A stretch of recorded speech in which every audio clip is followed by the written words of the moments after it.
Hey guys, happy Homebrew Wednesday. We are brewing some homebrew on this Homebrew Wednesday. Dropkick Nate is going down today. Got my strike water on right now. We are shooting for a mash temp of between 150 and 152. I think I'm going to go a little on the higher end and go 152 if I can get there. We all know I've been having trouble hitting my mash temps, but all of my other numbers seem to be working out great, so we'll see how that goes. So yeah, I'm going to try to film a little bit of this for you guys today. We got the selfie stick here today. It's raining like crazy, but at least the snow is gone. It's beautiful. It's like 65 degrees today. Couldn't ask for a better brew day other than the rain, but that doesn't really bother me any. So yeah, I'm going to try to film some of this for you guys today. There will be a recap at the end. Hopefully, as long as everything goes well, I'll recap anyway. And that's it. Stay tuned. Strike water is almost up to temp here, so getting ready to dough in. Made a huge mistake. I guess I didn't fully dry out the mash tun last time I brewed, so I opened it up and the most awful smell came out of there. It was clean, there was no bits or anything, but it smelled like just horrible. So I just went nuts trying to clean that thing out. I got most of the smell out. There's just a touch of smell. I hope to God that doesn't affect anything. There's really nothing else I can do about it. Sanitized the hell out of it. Used one step, and then sanitized it and took all the parts out, washed all the parts. I don't know, we'll see. We'll be doughing in here in a minute. We're doughing in. Out of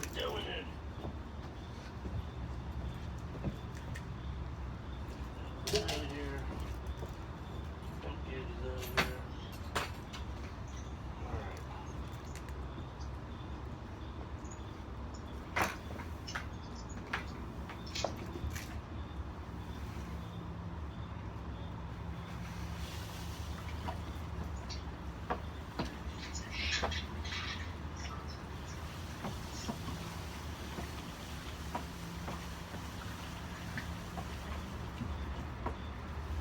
Going in, baby.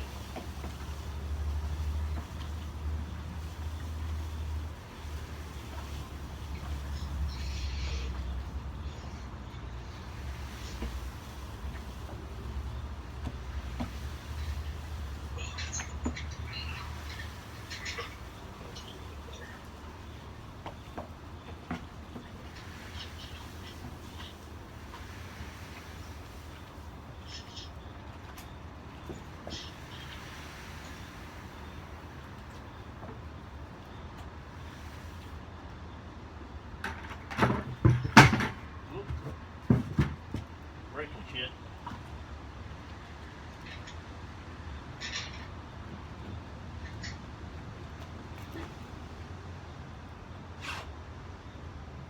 $152, perfect.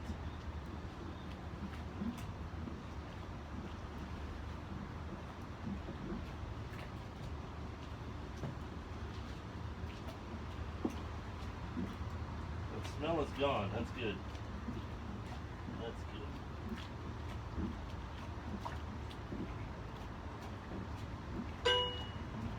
Uh-oh.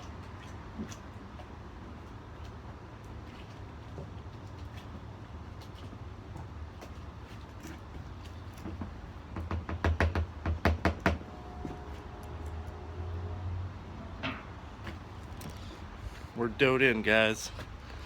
We're doughed in. 152. Let's get a lid on this thing ASAP, and we're going to mash for 75 minutes. Hell yeah. That smell is not in there. Thank God. Thank God. It had me a little worried. Stay tuned for Spartan. We're mashing. Poured a little supercharger. It has cleared up tremendously from what it was the last 2 days, but it's still pretty damn cloudy, but I don't mind that. It's tasting great. Really, really good. Really pleased with how that came out. I will definitely do that one again. So, my target mash temp was 152, and for the first time, I hit my target mash temp. So, really excited about that.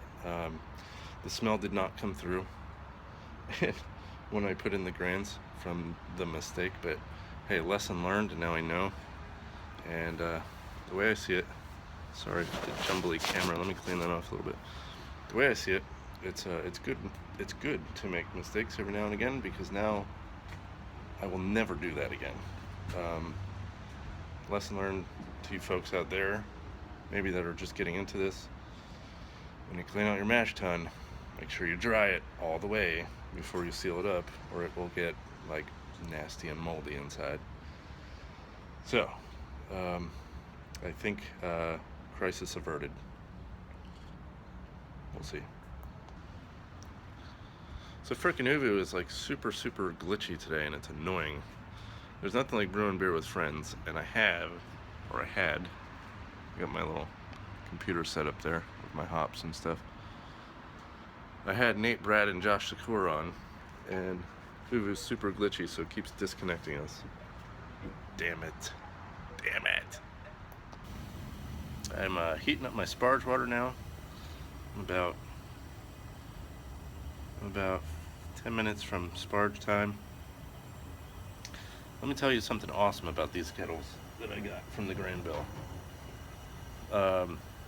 After I mashed, I turned the heat off, and in about an hour and 10 minutes, no, I'm sorry, about an hour and 5 minutes, I actually only lost about 8 degrees. So I'm just heating it back up just a little bit to get it to sparge temp, but I left the lid on, just let it sit there with the heat off. I just wanted to see how much temperature would be lost just letting it sit there, and I only lost 8 degrees in that amount of time, which is pretty awesome. So definitely recommend these Brewbuilt kettles. These are amazing kettles. They're great. These are 15-gallon kettles. Phenomenal. Hang tight, it's almost sparge time. Well, it's time to sparge. Let me get a little foil off going. And when I sparge, I use the tin foil method on top of the grains. So let me put this down somewhere real quick. Get a little foil off going here. A little foil off action for you guys.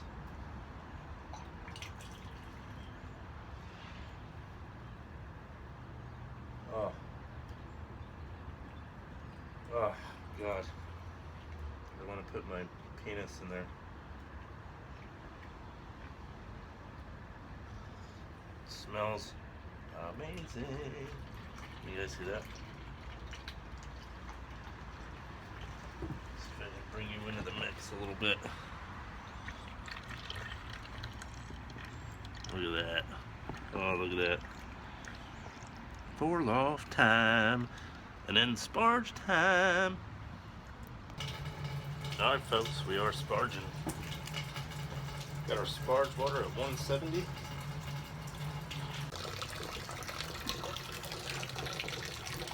Oh, I wonder how long that wasn't recording, because somebody called me in the middle of this. Anyway, using the tin foil method there, adding sparge water on top of the grains, fly sparging with tin foil. And I will keep on sparging it until I hit my boil volume. All sparged in. I'm going to take a little bit off here, so we can get our pre-boil volume.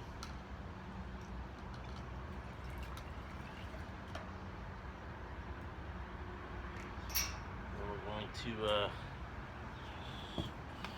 turn up the heat, get to a boil, add some hops. So I told you how good these pots are. I told you how good these Brewbill afterburner burners are. I got from 170 to boiling in about 6-7 minutes. No lie. I'm there. 60-minute hop addition is going in now.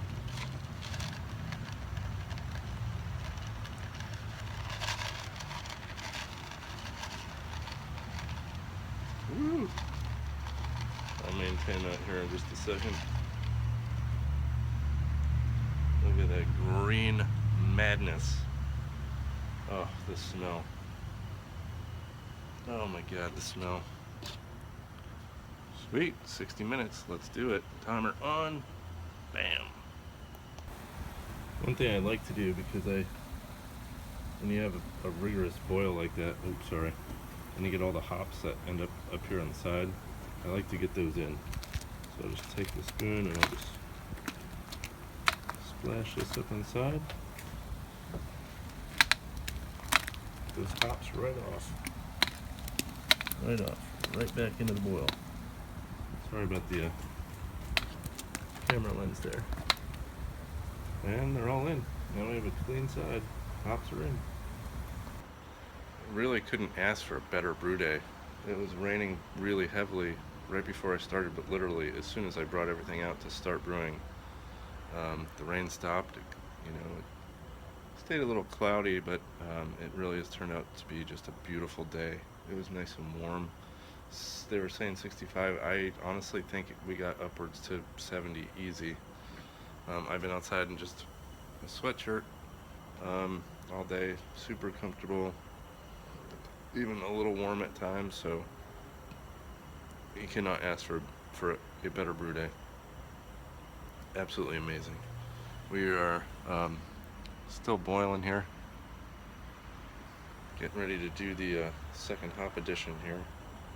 Yeah, no, we got another like 20 minutes for second hop addition.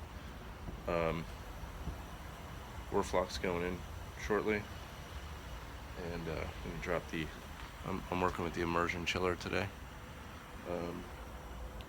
so I'll drop that in here pretty shortly to sanitize that.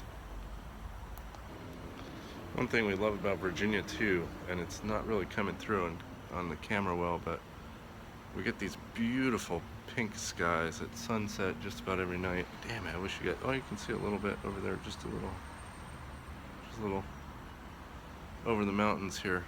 We get these just insanely pink skies. If those trees weren't there, you could actually see the mountains right there. Virginia is truly a beautiful place, really. The smells, oh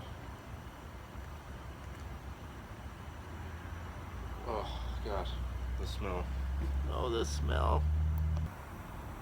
So the pre-boil sample is now cooled down enough. Let's get a little, this is the pre-boil sample that I pulled earlier that you saw. Let's get a little reading on this. Oof. Oh, it's going to be tough to read on this camera. Let me just, wow, that is way low. 1.030? 1.030 on pre-boil. Boys, I think we got a session beer in our hands. Totally okay with that though. I do love session beers. Warflock tablet just went in. Counterflow immersion chiller also just went in. Sanitize that beast. About 10 more minutes, we're going to do our last hop addition. We're going to start chilling that bad boy. Woohoo! Last hop addition going in. Well, not totally last, there's some post-boil hops that are going to happen. But we're going to add these guys. Look at the green slime. Oh, it's alive. It's alive. Oh, look at that, baby. And just like the others, as soon as this kind of stops and settles down, I'll splash it onto the side, get all that back in case it's stuck to the side of the kettle there. Woohoo! Almost time to to chill this bad boy.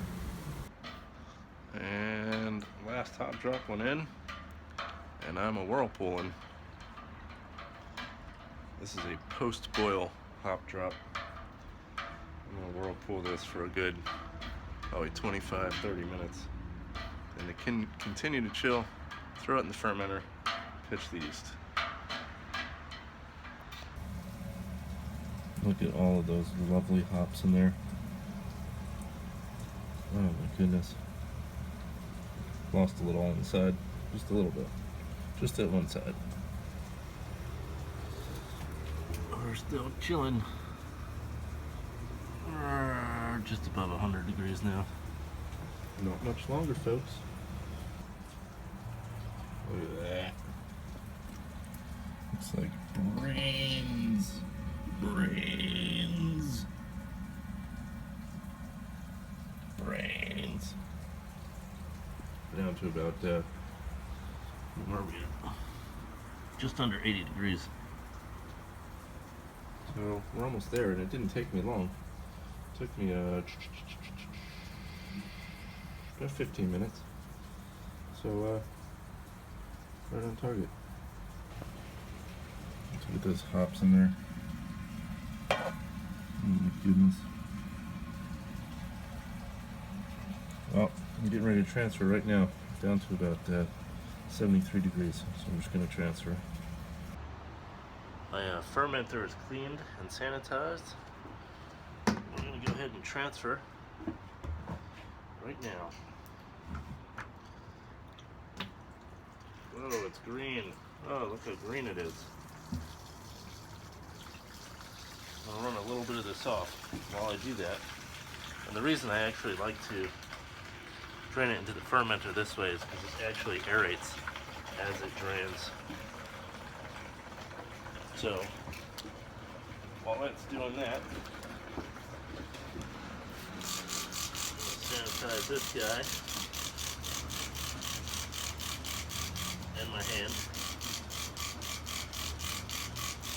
I'm going to take a runoff so I can get my starting gravity this way.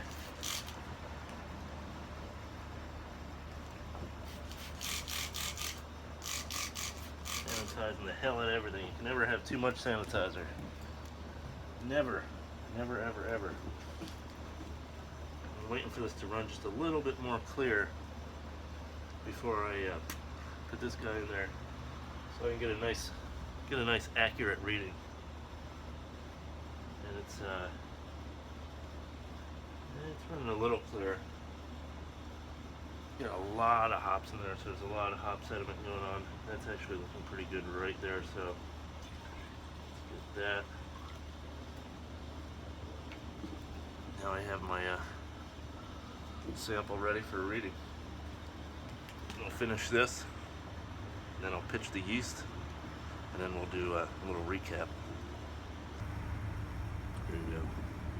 You can actually see how nice and clear that's coming out. There's a little bit of hops coming out here and there, you'll see them.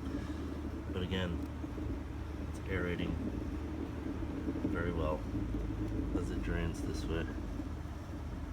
Oop, hops. Oop, hops. Oop. Pitching the yeast. Today we're going to be pitching a WLP 001 White Labs, the direct pitch pouch.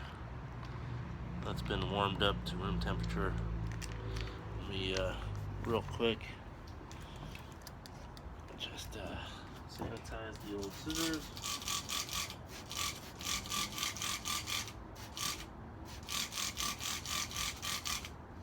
Never have enough. That's what I always say. You can never sanitize enough. We will cut the top of this pouch right where it asks us to. Boom. And in it goes. Go yeasties. There's a little yeast cake in there. Get in there, globs. Globs. I'm gonna get as much of that as I can possibly get in there. Get it, get it, get it. yeah, we're good. We're good. Now, get the lid on this guy. Get the tin foil around the where the bubbler will go. Get the lid put on this. I'm gonna drag this inside. Put an airlock in it.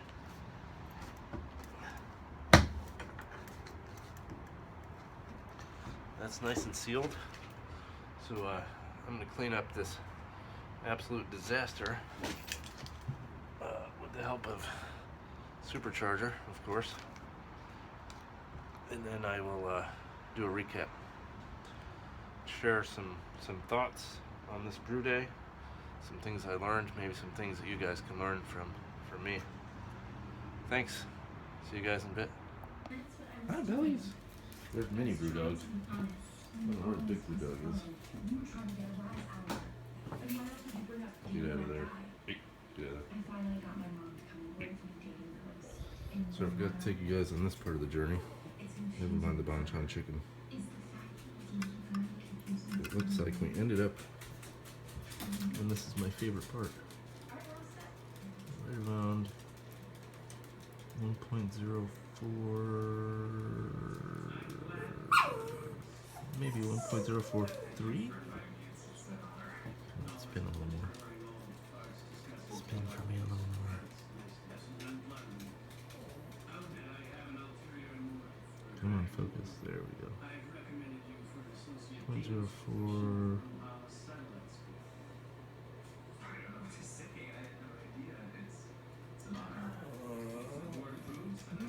It sunk just a hair there. I'm gonna call it 1.0. I don't want to call it. I hate calling it. Bells. Bells. What is it? What is it? 1.04. I'm gonna say 4.3. I'm gonna say 4.3. Calling it there. Hey guys, it's time to reflect on today's brew day. And I'm actually filling out my brew log. You guys should keep one of these. Keep your notes for every day that you brew.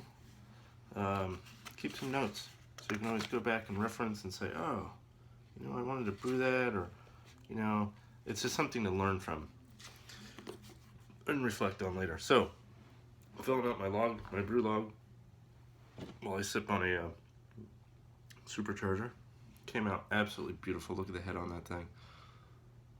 Nice and frothy.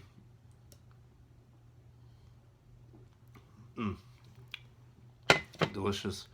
Okay, so in retrospect to this day, to this brew day,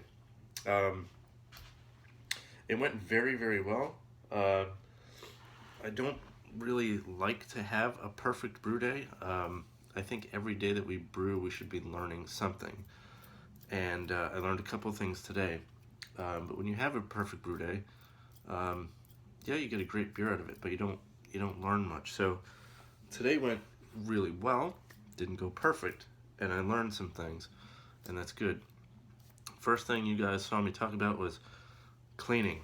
You know, we know to clean, to sanitize, we know that. What I didn't think about was drying after I cleaned. So had a little issue with the mash tun there. Luckily, I think it worked out, so that's fine. So I learned that now. Well, after I cleaned up tonight, after my brew day, I dried the hell out of everything after I cleaned it. What else? My gravity, my starting gravity, ended up 1.043. It's a little low, and I know what I did. Thinking back now, and that is when I drain into the fermenter, I like to leave a lot at the bottom so that I'm not, just, bringing all that sediment in. I like to leave as much sediment behind as I can. So what I usually try to do is raise my boil volume. And like the last one that I did with Dan D. Salette's recipe, I compensated for raising the boil volume by raising the grain bill a little bit. This time I didn't. I raised the boil volume so that I could leave some behind, and I forgot to raise the grain bill a little bit to compensate for that extra boil volume. So that's where I'm getting that lower gravity, as I actually have my boil volume is a little higher than it should have been. So that's where that's coming in. I actually ended up, the boil volume actually was probably about a gallon more than what it should have been. So I think had it not been 8 gallons, had it been 7 gallons, I think I would have been right on the money as far as numbers go. I'm not mad about it because I love session beers. So I've heard nothing but great things about Dropkick Nate. So to have a session Dropkick Nate is, I'm stoked about it. I can't wait to try it. I can't wait to dig into that. That's pretty much it. This video is already epically long, so I don't want to ramble on this time. Just want to give a huge shout out and thanks to Nate and Brad at Under the Table Brewing, who gave me the recipe to do Dropkick Nate. These guys are doing absolutely wonderful things. There are amazing things coming out of Under the Table. Keep an eye on those guys. Big things are coming. I'm certain of it for them. So thank you, gents. I can't thank you enough. Guys, if you make, and this is for everybody, if you make a great beer, share it. You know, there's nothing better than having, you know, some other folks tasting your creation, making and tasting your creation. So that's just a super generous and amazing thing. That beer has been brewed all over the world, and they have a nice map. Unfortunately, Virginia is covered with pins. They don't have a space for another pin in Virginia, but it did get done today. So thank you guys. Thanks for tuning in to Homebrew Wednesday. Please leave any comments, any suggestions on my brew day, anything at all. Just say hi, leave it below. Please share. I want other people to learn from my mistakes, and those guys that are maybe just getting into or just are thinking about getting into all grain. Maybe you guys can learn something from what I did. So thank you all very much, and I will see you guys maybe on F Friday. Depends on what the hell we have going on here this week. So thank you guys, and I'll see you next time. Cheers. Oh, let me get you a proper cheers. Cheers.